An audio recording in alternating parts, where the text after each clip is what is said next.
When I returned home on the night of the wedding anniversary, there was my husband and the figure of an unfamiliar, flashy-looking woman. Let me introduce her. She's my girlfriend. Huh? Seeing me speechless, the affair partner burst into laughter.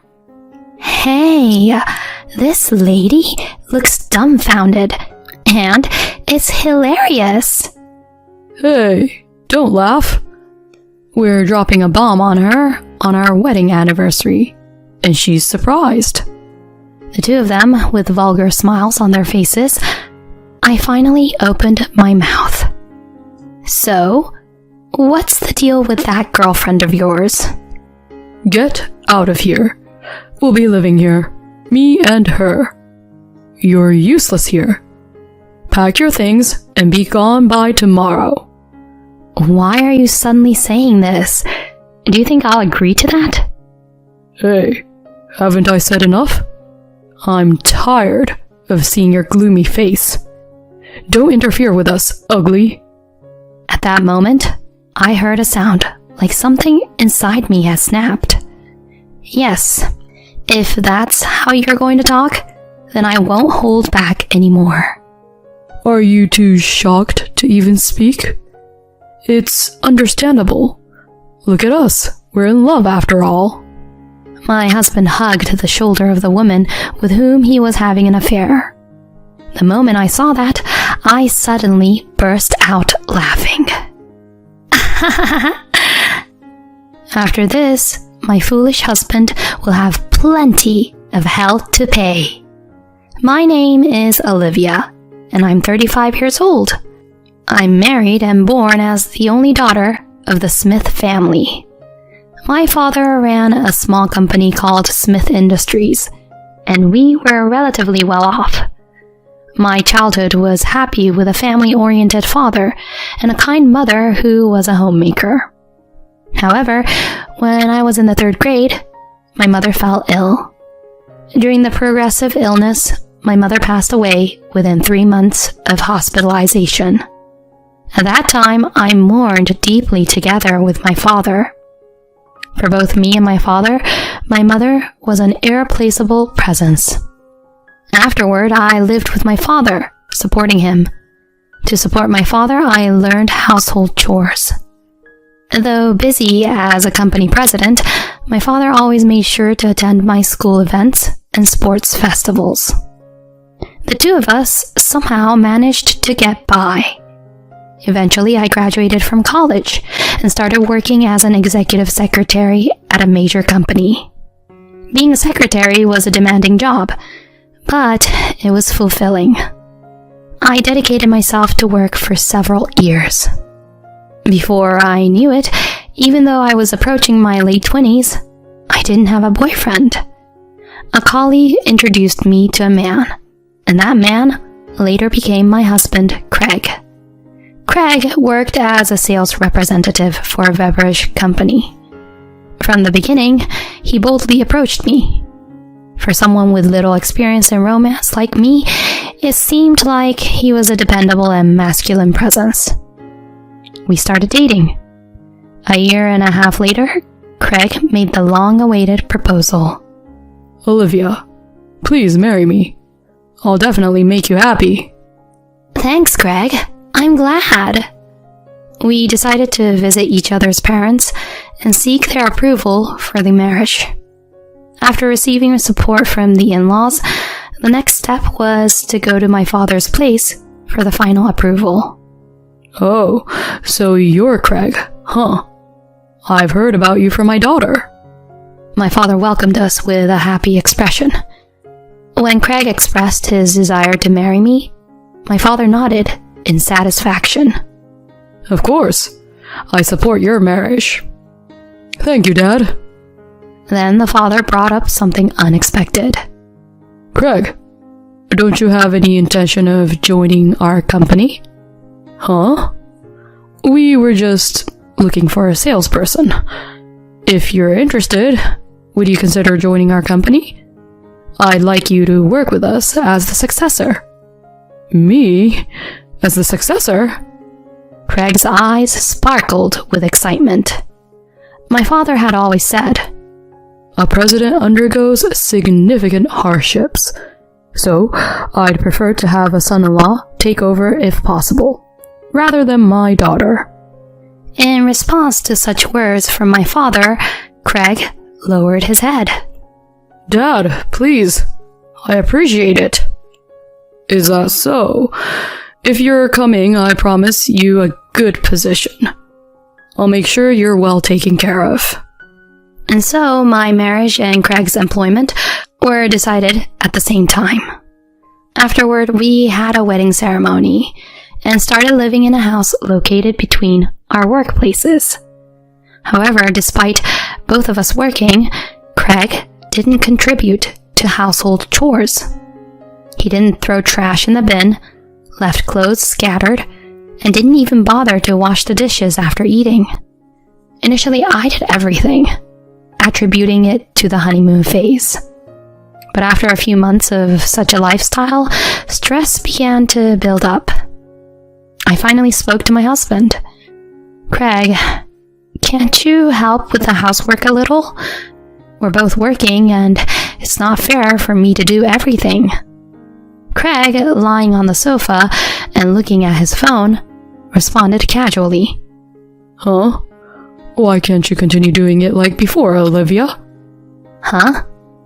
"Taking care of the house has always been the wife's job since ancient times. I'm tired from work." "I work outside the home too." Craig frowned. "Look, I'm working hard to take over after your old man. I'm exhausted every day because he keeps pushing me around. Don't I deserve some gratitude?" "Of course, I'm grateful, but..." "Then, show your gratitude toward your actions. Household chores are your responsibility. Don't tell me to help. Got it?" And so Craig completely delegated the household chores to me. This kind of life continued for several years, and I had given up. I thought that as long as I endured, our marriage would be fine. Around the 4th year of our marriage, perhaps, Craig started claiming he was busy with work and began to be absent from home frequently. Days when he returned home drunk in the middle of the night increased. Considering his job in sales, it was inevitable that there would be many business dinners and drinking sessions. Thinking so, I didn't say anything in particular. It was a shock when he completely forgot my birthday. When I told Craig it was my birthday, he just laughed dismissively.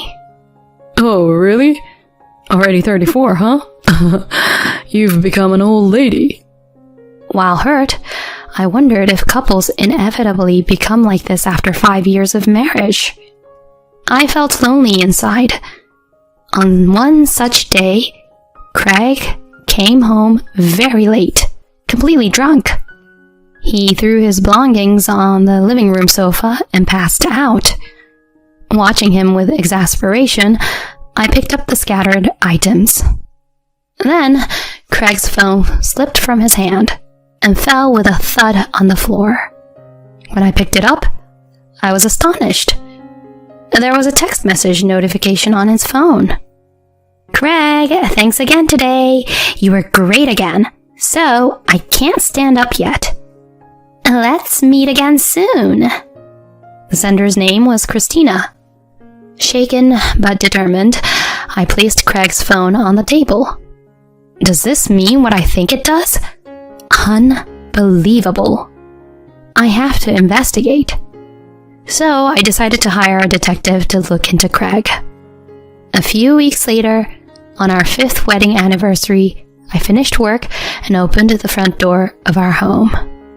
There were Craig's shoes and unfamiliar woman's heels. Confused, I raised my head, and I instantly froze. Craig and an unfamiliar woman were standing in front of me grinning. The woman had flashy hair, wore a miniskirt, and her cleavage was visible. She appeared to be in her mid to late 20s. Oh, wait, what is this? Who is she? Trembling, I asked Craig. Oh, you're finally home. Sit down. There's something important to discuss. Saying that, Craig gestured for me to sit at the dining table. Craig and the woman sat side by side on the sofa. Explain properly. What is going on? In response to my question, he said, Let me introduce you. She's Christina, my girlfriend. Huh? Seeing me in shock, Christina burst out laughing. Seriously, this old lady is dumbfounded. It's hilarious. Hey, don't laugh like that. We're dropping a bomb on her on our wedding anniversary, and she's surprised. The two of them, with vulgar smiles on their faces, I finally found the strength to speak. So, what's the deal with this girlfriend of yours? Get out of here. She and I will live here. You're no longer of any use to us. Just pack your bags and be gone tomorrow. What are you suddenly talking about? Do you think I'll accept that? Hey, don't I have to say this much before you get it? I'm tired of seeing your annoying face. Don't interfere with us, ugly. At that moment, I heard a distinct sound of something breaking within myself. Yes, that's how you want to put it? Fine. I won't hold back either. Shocked into silence, huh? Well, considering we're in love, it's understandable. My husband hugged the shoulder of the woman with whom he was having an affair. The moment I saw that, I suddenly burst out laughing. Craig and Christina look at me with an eerie expression as I suddenly start laughing. What's wrong with you? It's creepy. Hey, what's up with this lady? I can't believe she suddenly started laughing. Did she go crazy from the shock? After laughing for a while, I wiped away the tears accumulating at the corners of my eyes and said, It's about time, isn't it? Huh? Just then, our home doorbell rang, and there stood my father. I had called my father immediately after inviting them into the house earlier. Hey, who's this old man? Christina's face was distorted. Then Craig hurriedly told her. Dad, what happened all of a sudden? Craig, what on earth is going on? Suddenly, Craig's eyes darted around nervously. We, father and I, stood side by side in front of Craig and Christina. Without hesitation, I addressed Craig's affair partner. Now, Christina, was it? First of all, where did you meet Craig? As I started the conversation, Christina answered while glaring at me. Craig visited the club where I worked. When you say club, do you mean a nightclub or something? Yeah, but what's the problem with that? No problem at all. So, did you and Craig meet at the club and fall in love? Why were you attracted to Craig? As she said this, Christina looked at Craig with dreamy eyes. Because Craig is the next president, isn't he? There's no one more suitable for a promising future like him than me. At that point, I burst into laughter again. It was so funny that I couldn't stop laughing. Hey, old hag, what's so funny? The next president? How did you hear that? He tells me he's working to take over his parents' company. When you say parents, you mean my father, right? This man only joined my father's company as a son-in-law.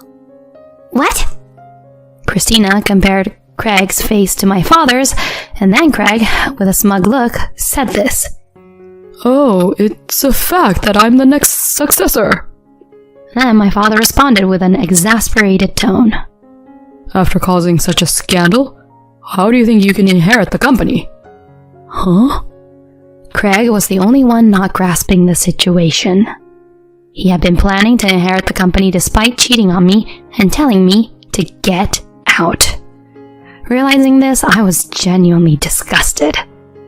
My father only wanted to let you inherit the company because you're my husband. After betraying me, he's not going to announce the company now. What? Wait a minute. That's a problem. Then my father spoke.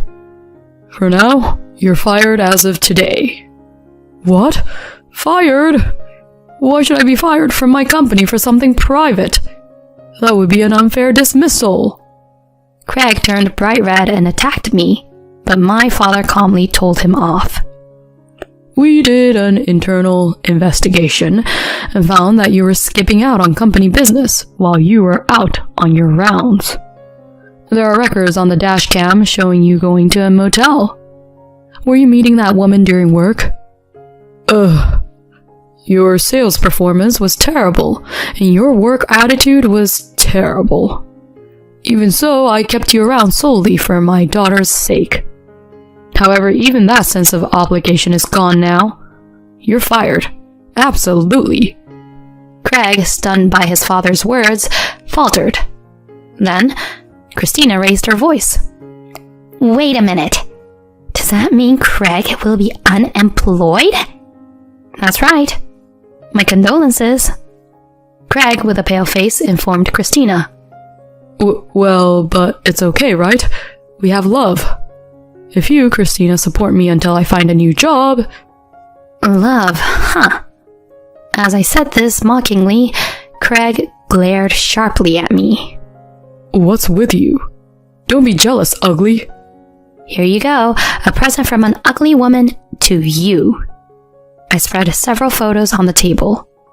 The photos showed Christina holding hands with another young man on a date and entering a motel. Seeing this, Craig's eyes widened. What's this? Actually, a little while ago, I happened to see a text message from Christina on your smartphone. When I had the detective agency investigate, we found something interesting. Detective agency? Hey, wait, is this for real? While Craig stared at the photos as if he couldn't believe it, Christina turned pale beside him. Hey, Christina, what does this mean? Were you with another man besides me?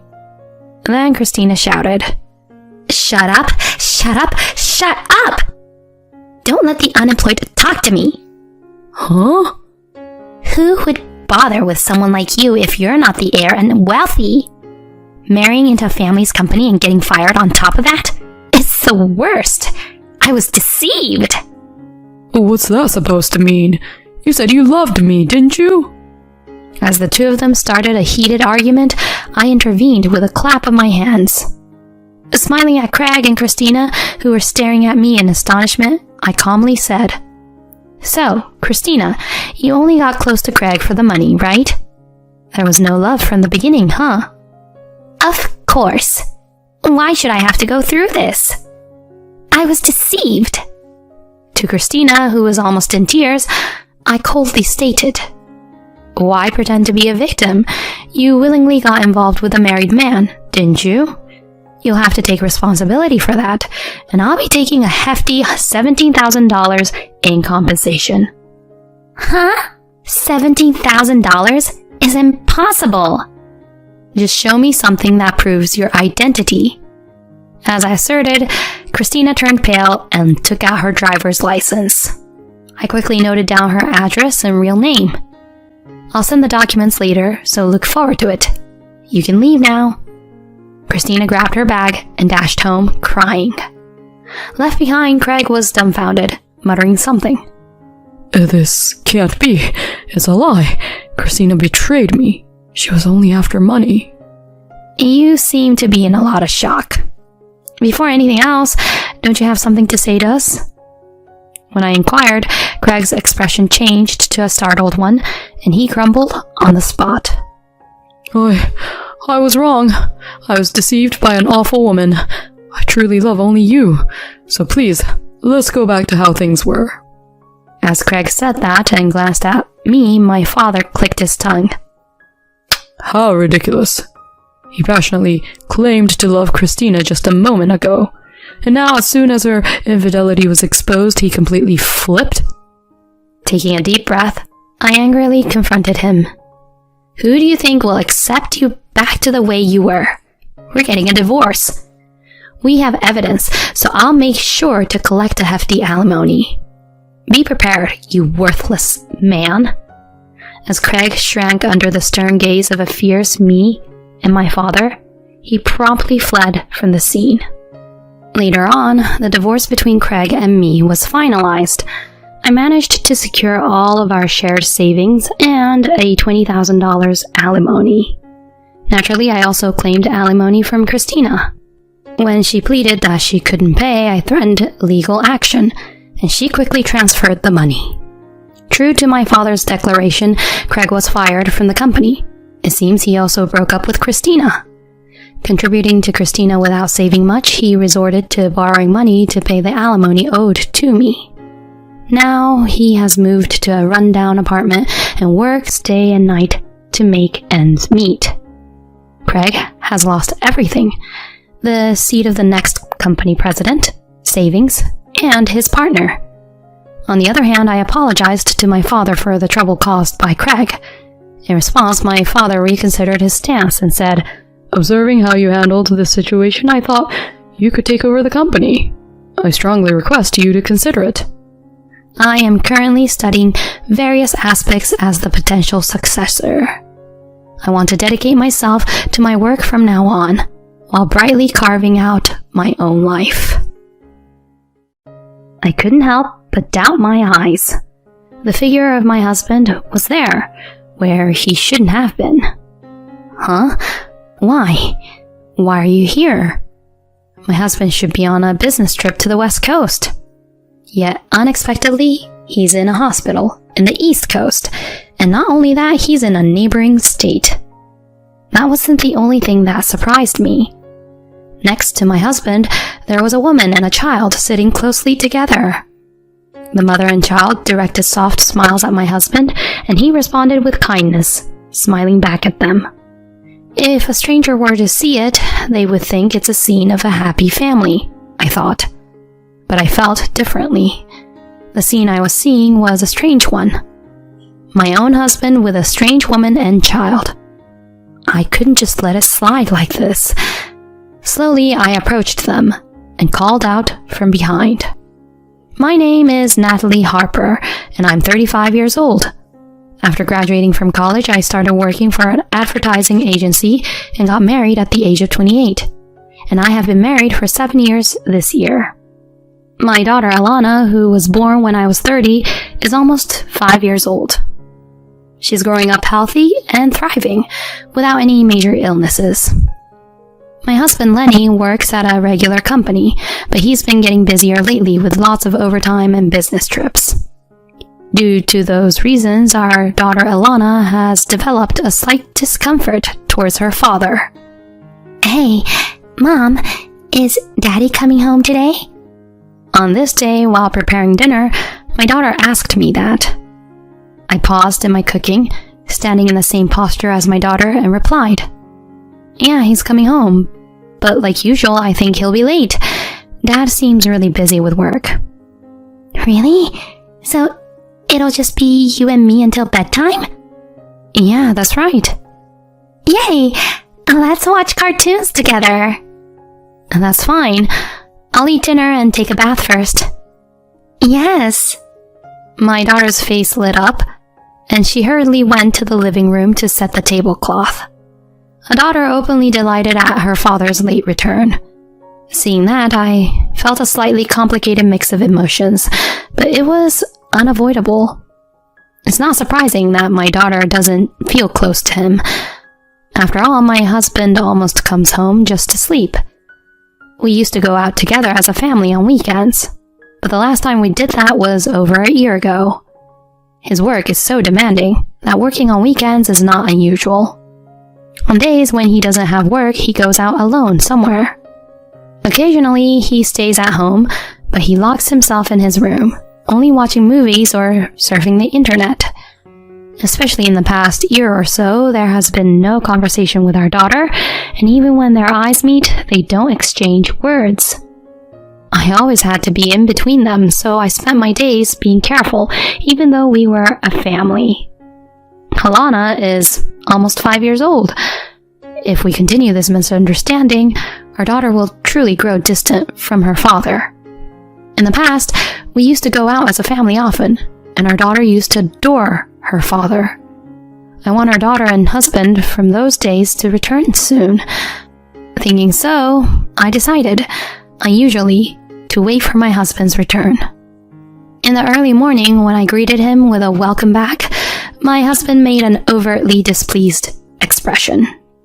Although slightly irritated by his attitude, I decided to initiate the conversation for now. Hey, you haven't properly talked with Alana for about a year. It's not like that at all.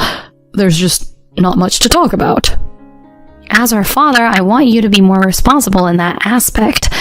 All my friends go out with their families, and here at home, you don't even talk with your daughter. Don't you think that's a bit sad?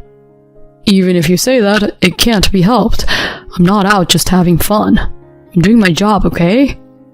I understand that, but I still think Alana is feeling sorry for herself in this situation. My husband let out a sigh, looking bothered, and sank deep into the sofa. As I sat next to him, Lenny, loosening his tie, slowly spoke. I'm sorry, but I'm really busy right now. There's a promotion at stake, and I want to focus on my work. Your dedication to your job is evident, but isn't family important too? I know working on weekends is tough, but just for one day. I don't want to be surpassed by other colleagues. Can't you understand? I've been working so hard for the sake of my family. I understand that, but having said this much, I found myself in distress. I know that my husband is dedicated to his job and is desperately working for his promotion. But he is so absorbed in his work that he doesn't see my daughter or me now. If this continues, there will be cracks, not only in my relationship with my daughter, but in my entire family. Feeling insecure, I willingly confided my feelings to my husband. Lenny, please. I understand you're busy, but I want you to keep Alana's birthday open. Huh? Birthday? Yes, next month on the first Sunday. Technically, her birthday is on a Friday, right? But I also work on weekdays, so I want to take her out on Sunday. I don't know my schedule for next month yet. But at this point, there are no business trips, right? Even if you work on weekends, you can take a day off, can't you? Please, for Alana's sake. My husband, in response to my repeated requests, bluntly said, Well, I get it. I understood that he reluctantly agreed, even though he was in a bad mood. But even so, I was happy. The next day, while having dinner, I asked Alana, Hey, Alana, your birthday is coming up soon, right? Is there anything you want? Huh? Really? I want something to make ice cream. An ice cream maker, maybe? How about we go look at them together sometime? Yeah. Yay, I'm so happy. With a beaming smile, Alana happily continued eating her hamburger for dinner. Feeling in good spirits at that moment, I temporarily set down my fork and looked into my daughter's eyes. You know, Alana, for your birthday, how about going out with Dad and me? Huh? Isn't Dad working? Well, Alana, Daddy will take a day off for your birthday. So, let's go wherever you want. Just the three of us. Really?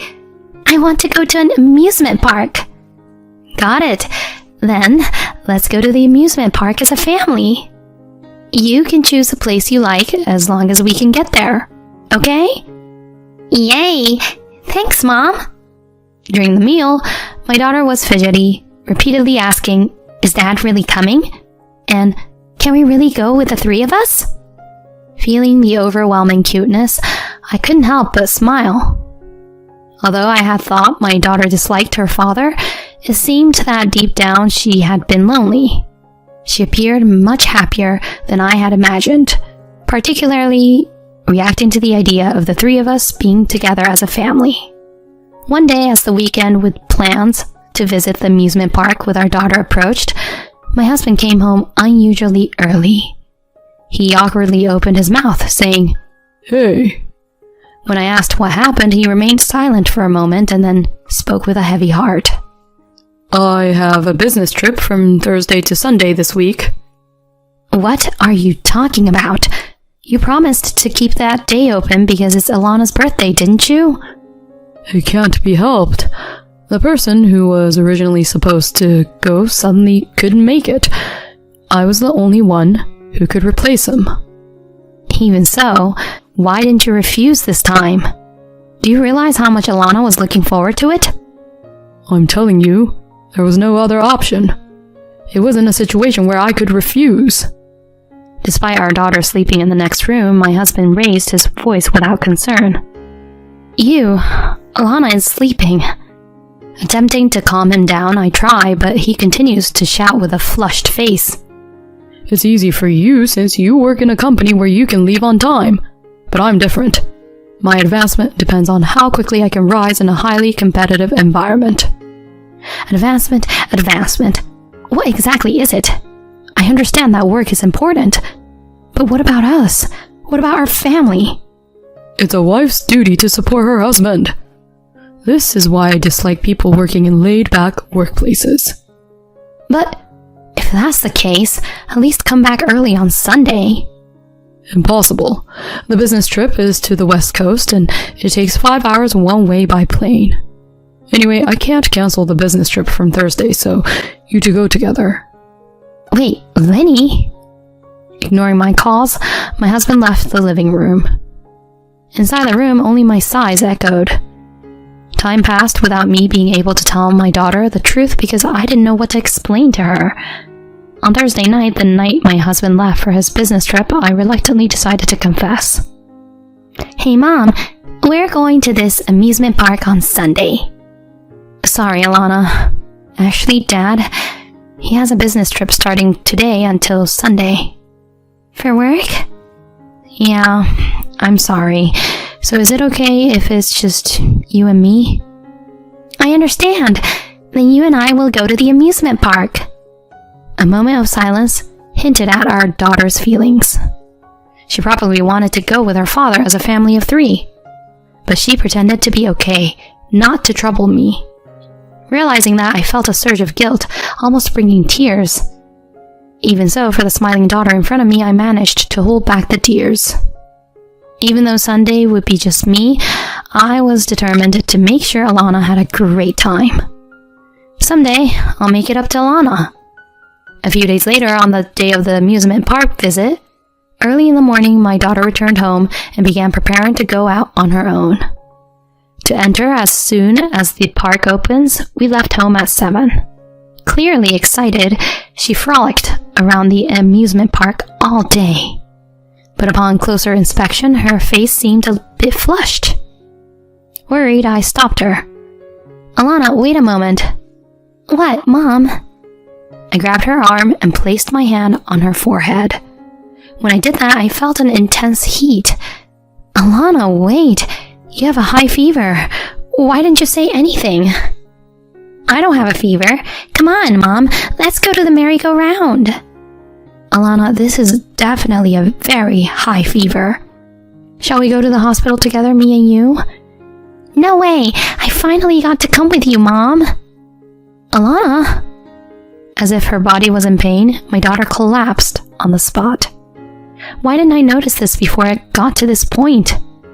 Driven by guilt, I quickly held my daughter and rushed to the university hospital in the car. Upon explaining it was the first visit, we were directed to the pediatric department. When her fever was measured, it was over 104 degrees, and she was immediately put on an intravenous drip. We'll watch you here, and your mother can rest a little too.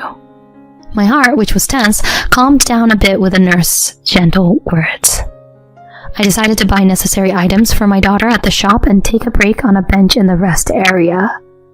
As I walked through the hospital, I hear a familiar voice somewhere. I turned toward the voice and saw an incredible person there. What? Lenny? Why? Why are you here? I couldn't help but doubt my own name. My husband should be on a business trip to the West Coast, yet why is he still here on the East Coast and in the hospital in the neighboring state? What surprised me even more was not just that. Next to my husband, there was a woman and a child sitting closely together. Hey, Mom, are we going shopping after the hospital? That's right, with Dad and the 3 of us. Yay! I'm looking forward to going out with the 4 of us soon. Since you'll be a big sister soon, be responsible, okay? From what I overheard, it seems the mother is pregnant with her 2nd child. Her belly is round, and my husband is happily caressing it. The mother and child both smiled softly at my husband, who smiles back warmly. To an outsider, it would seem like a happy family scene, but I see it differently. The scene I'm witnessing is the strange sight of my husband being with an unfamiliar woman and her child. I can't just silently let this pass. I clenched my fist, trembling with anger, and bit my lower lip. Ah, I see. So that's how it is. Working on weekends, business trips, it was all a lie. Unforgivable to betray both me and Alana like this. Step by step, I approached them, stood behind, and slowly began to speak. So, your business trip is already over, huh? My husband turned around abruptly at the sound of my voice. His face had an expression as if he had seen a monster. My husband, with a pale face, desperately squeezed out words. Natalie? Why are you here? I went to the amusement park with Alana, but she got a fever. She's getting an IV right now. More importantly, why are you here? Well, that is... What about these people? When I asked, the woman next to us turned pale and looked down. At that moment, the woman's child curiously asked, Who is the lady? A friend of Mom and Dad? Hello, what were you doing? Today is Mom's baby checkup. Even though Dad is busy with work, he always comes with us to the hospital. Oh, I see. You really love Mom and Dad, huh? Yeah, we're going to the amusement park together next time, right? Right, Dad? My husband forced a strained smile. Then, when the child said, I'm going to the restroom, and left the scene, I seized the moment to confront my husband. Can you explain what's going on? No, it's not like that. This is... What's not like that? From what I've heard, you're the father of that child and the one in the mother's belly, right? You've been telling Alana and me it's work, business trips. How much of a scoundrel can you be? Wait, let's calm down for a moment. I don't plan to break up with you, Natalie. Driven by anger, I grabbed my husband's collar and pulled his face close, almost touching noses. With a cold stare, I spoke in a low voice. You've got to be kidding. Regardless of me, how much more can you betray Alana? A scoundrel like you as a father? Don't make me laugh. You, an irresponsible jerk who hurt your own daughter so much, making kids elsewhere. It's not like that. Please, forgive me. Forgive you? How convenient for you to say that. Neither Alana nor I will ever forgive you. When you come back, be prepared to sign the divorce papers. I pushed my husband away with all my might and left the scene. Later, after my daughter's condition improved, on the way home, I obtained divorce papers from the city. After returning home, I gently explained all the circumstances to my daughter. My daughter, though still young, seemed to have desperately understood everything and said the following in the end. That's good. It's not you, Mom, who's leaving. Huh? Mom, you always looked sad when talking to Dad. I don't care as long as I'm with you, Mom. But, Alana, you liked Dad, didn't you? I did, but I love Mom the most. I hate anyone who hurts Mommy. Alana... The figure of my daughter smiling gently brings tears to my eyes. To prevent her from realizing that tears were about to spill, I hugged my daughter tightly. Afterward, I divorced my husband. I made sure to claim assets from him and the woman he cheated with, who was close to giving birth.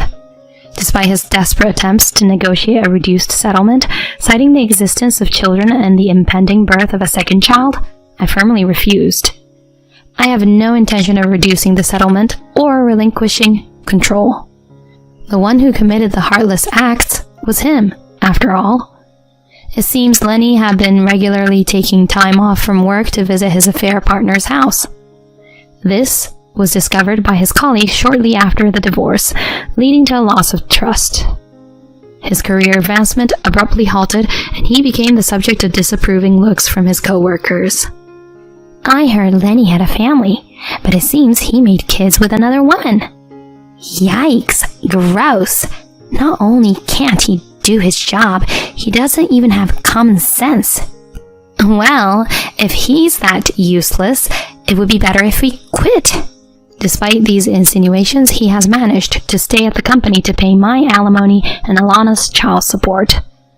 I'll watch from a distance to see how long this situation continues. On the other hand, as for me, I moved to an apartment near my workplace, starting a life alone with my daughter.